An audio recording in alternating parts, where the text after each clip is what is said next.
My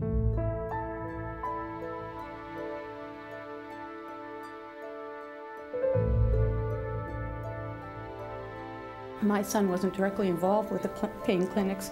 He was involved with the other kids that get these drugs through the pain clinics, through their parents, have these drug parties, and he was very much addicted. He's had friends, handfuls of friends that have died. He's seen his friends die, and he still can't stop. That's how bad this drug is. They can't stop. The effects of synthetic drugs sold as bath salts or incense can be devastating, and yet they're sold at convenience stores within the reach of any 12-year-old. Recently, PCCTV reporter Libby Bowling attended a local press conference where the Pinellas County Sheriff's Office announced a new program that spelled out the letter of the law concerning synthetic drugs to area shopkeepers. People who experiment, from the information we received, that it's 10 times stronger than the illicit drug, like, say, marijuana or some other type of drug. The reactions are severe. People ending up in the hospital because of elevated blood pressure, heart rate, seizures, paranoia that lasts for a period of time. It's just on and on. Everyone's different. So we've heard a whole different gamut of different types of severe reactions as a result of ingesting these unknown compounds. Again, we don't know what has been added to these products and how they're produced, which, again, people are risking their health and their well-being when they decide to ingest it. The products? Synthetic marijuana, known on the street as spice, K2, incense. The names vary, but their packaging and consumption is undeniably aimed at teenagers and young adults who are attracted to the idea of a smokable substitute for marijuana, readily available at the local tobacco or convenience store. According to Sheriff Bob Gualtieri, even though the legislature has banned sale of the chemicals in the products, there's still a major problem. And the problem that we face is that the manufacturers of these products are really being irresponsible, and they're preying on the kids, and they're preying on the people who want to use it because they're playing this whack-a-mole game. And the whack-a-mole game is that the legislature bans the chemical substances, so they alter the compound, and they alter it slightly to take it outside of what's banned. And then the legislature bans it again, and then they alter the compound. And this really needs to stop. And that's why the Pinellas County Sheriff's Office announced in July a new letter campaign aimed at convenience store owners and operators, asking for their commitment to stop selling these dangerous products that are manufactured by unscrupulous companies out to make a buck. Deputies went out in force, hand-delivering the letters outlining the problem and asking for voluntary compliance. Indian Rocks Beach store owner and operator Nazi Tagadil feels it's a matter of conscience.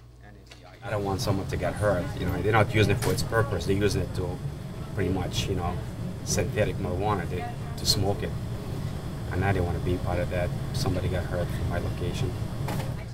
Deputy Kelly Ford delivered letters this day and sees the tragic impact of this new wave of illicit yet readily available synthetic drugs. It's a huge problem. I've seen it in varying areas of the county. I've seen other people that have been under the effects of it, and it really needs to stop. It's a very dangerous issue, and I think we're doing a good thing in addressing it as aggressively as we are. From Indian Rocks Beach, I'm Libby Bowling. Hello again, everyone. I'm Len Szynski from the Pinellas County Communications Department, along with my co-host Paul Melton with the county's Department of Justice and Consumer Services. And with us this time around on part 3 of Fighting Back Against Prescription Drug Abuse are Dr. Cynthia Lewis-Younger, Director of the Florida Poison Information Center at Tampa General Hospital, along with Judge Deanna Farnell of the 6th Judicial Circuit and Pinellas County's Drug Court. Ladies, thank you very much. Welcome, and thank you very much for being with us here today. Thank you for having us. Now Paul, we see people, ingesting substances that are meant to be burned as incense. These are actually poisons. I can only imagine what these substances do to the human body. Well, and I can't help but think that as a result of addiction being the root cause, is our underlying theme today, that folks are turning to these alternative sources of substances to get high. And I think that some of the statistics that Dr. Lewis-Younger tracks may help us out with that. Dr. Lewis-Younger, what are you seeing? Well, what we see is that the number of people that are continuing to use these substances, despite the fact that many of them have been banned, is alarming. And people are still trying to obtain the substances in preference to going for other illegal substances. Well, people use these substances without being mindful of the effects it has on the human body, and you're going to tell me that these are poisons, and poisons are harmful to the human body. So what do these drugs do to you? Well, it depends on the substance, and one of the problems is we never really know what's in the packages. Even what's on the label doesn't help you to understand. But we have seen some very frightening health effects from these. You heard a few of those in the introduction, but I really want to emphasize the fact that the behaviors become what people would generally call crazy. We've heard reports of parents dropping 2-year-olds on interstates on their heads. We've heard people shooting at imaginary people and just shooting into the environment. It's required multiple people to restrain some of these people because they become so violent. And somebody went after their mother with a frying pan. It was in the paper the other day. What happens to a person that causes them to freak out this way? Well, we really don't understand all of this stuff. These drugs really were originally developed to try to understand what's going on in the brain. They were developed as research drugs.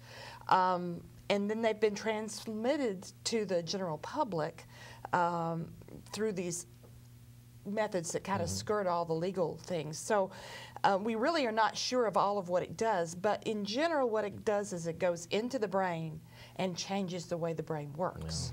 Well, the packaging is so, Paul, you called them designer drugs earlier on, and the packaging is so attractive to younger people, to impressionable teenagers, and yet they're on the shelves. And I know when I go to talk to people, they say, well, why can't you remove them from the shelves? Why can't you just take them out of the reach of these youngsters? And Judge Farnell, you're going to tell me it's because that they're not really illegal. Well, I think that as soon as the state of Florida does ban a certain drug, then because it is manufactured in a laboratory, they change the mixture, the compound, to skirt the legality of it, so then they can sell it again.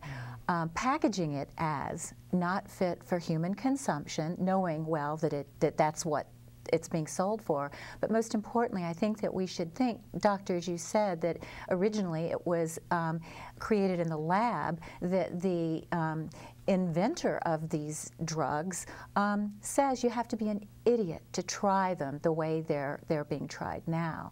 So the readily available drug is really causing havoc in our community. And Paul, we are trying to control these drugs through education not only of the principals involved, the youngsters, the teenagers involved, but also the shopkeepers involved. Have we had some success with that?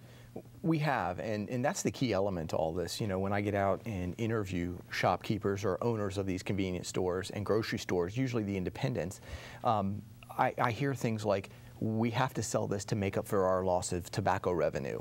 I buy it, a 3-gram packet for $1.25, but I can retail it for $10 a packet. And the economy of it is really strong. But even the storekeepers don't really know what they're selling. They don't understand what they're selling. They have wholesalers that sell the product out of the back of their car, out of their trunk, and there's no science, as the judge said, nothing is on the label that tells you what it contains. It'll tell you it doesn't contain certain items.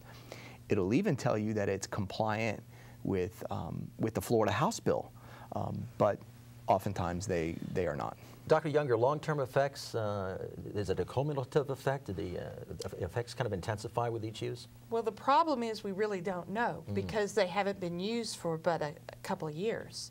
We do know that people have required long-term psychiatric hospitalization following use of these substances, but we don't know, what's going to happen 10, 15 years from now if people continue to use them over time. But what about, Lynn, what about to a child's developing brain? Brains aren't developed certainly by the time they're 13, 14, 15 years old, and can you speak to that? Well, we don't really have, again, we don't have the research, but I can tell you in principle, we do know that other drugs with early life exposure can result in changes in the brain that become permanent. So in theory, what we would expect would be that that would happen. Thank you. Judge Farnell, somebody that starts out with synthetic drugs when they're a teenager, say, do they wind up in your drug court? More likely, they probably would, because that's drug-seeking behavior, and they're doing it because it's easy to get, it's cheap, and their peer groups might be doing it. But it's sad to see that we're banking on people's misery, and my concern is that at that point in time, there may be some real mental illness in somebody that's been dormant, that hasn't shown itself, and all of a sudden, the use of these synthetic drugs cause that, and that might be the things that we see in the newspaper right now.